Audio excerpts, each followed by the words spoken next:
Hello everyone, আসসালামু আলাইকুম। Welcome back to my channel. আমার আজকের রেসিপি লাউয়ের খোসার ভর্তা। লাউয়ের খোসার ভর্তা করার জন্য আমি এখানে একটা কড়াইয়ের মধ্যে লাউয়ের খোসাগুলো ধুয়ে দিয়েছি।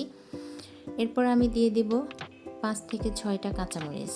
এরপরে দিয়ে দিব পরিমাণ মতো পানি।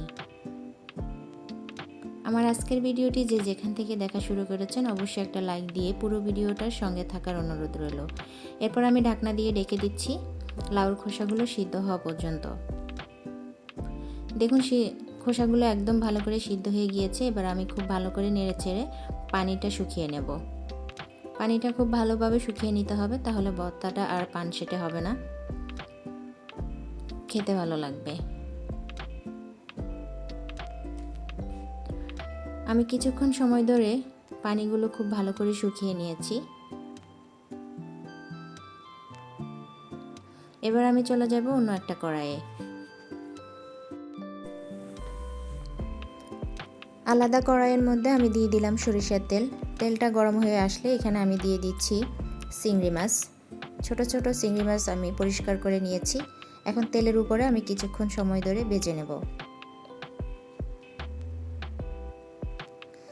খুব ভালো করে ভেজে নিতে হবে যেন মাছের কাঁচা গন্ধটা চলে যায়। মাছটা মোটামুটি ভাজা হয়ে গেলে আমি এক সাইড করে এর পাশে দিয়ে দিচ্ছি পেঁয়াজ কুচি। পেঁয়াজ কুচিটাও আমি মাছের সাথে খুব ভালো করে ভেজে নেব।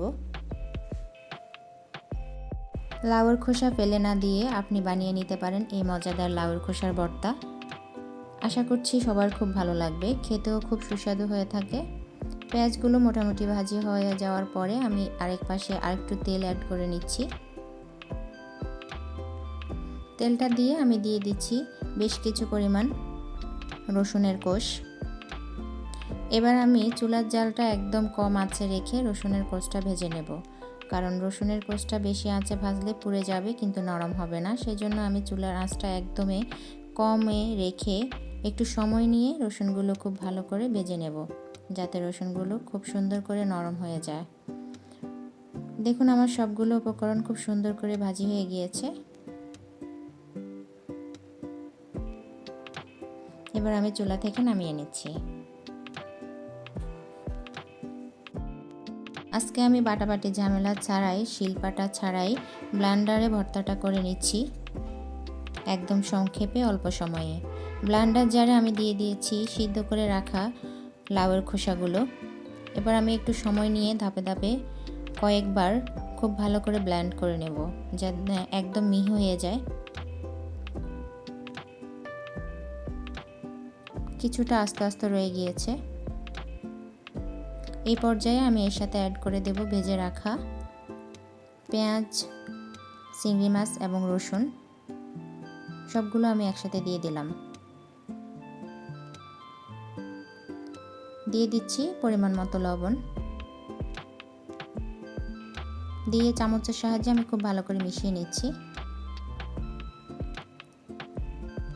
এবার আমি সবগুলো উপকরণ একসাথে ব্লেন্ড করে নেব।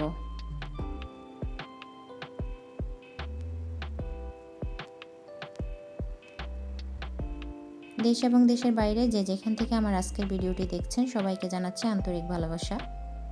এবার আমি এর সাথে দিয়ে দিচ্ছি ধনিয়া পাতা।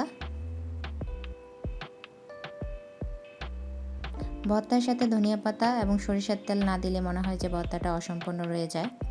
অবশ্যই ধনিয়া পাতাটা দেওয়ার চেষ্টা করবেন, তাহলে ভর্তার ঘ্রাণটা অনেক ভালো আসে এবং খেতে অনেক বেশি ভালো লাগে। দেখুন আমার ভর্তাটা কিন্তু একদম রেডি। আপনি চাইলে আমার রেসিপিটি ফলো করে অবশ্যই বাসায় একবার বানিয়ে খেতে পারেন। আশা করছি খুব ভালো লাগবে।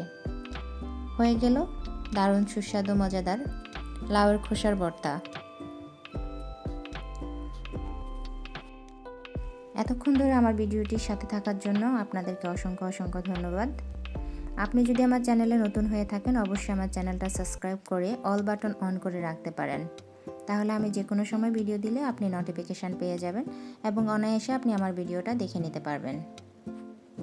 আমার চ্যানেলে আরও কয়েকটি ভর্তার রেসিপি রয়েছে, আপনি চাইলে দেখে নিতে পারেন এবং রেসিপিগুলো ফলো করে শিখে নিতে পারেন। আমি সুলতানা এখানে বিদায় নিচ্ছি। আসসালামু আলাইকুম, আল্লাহ হাফিজ।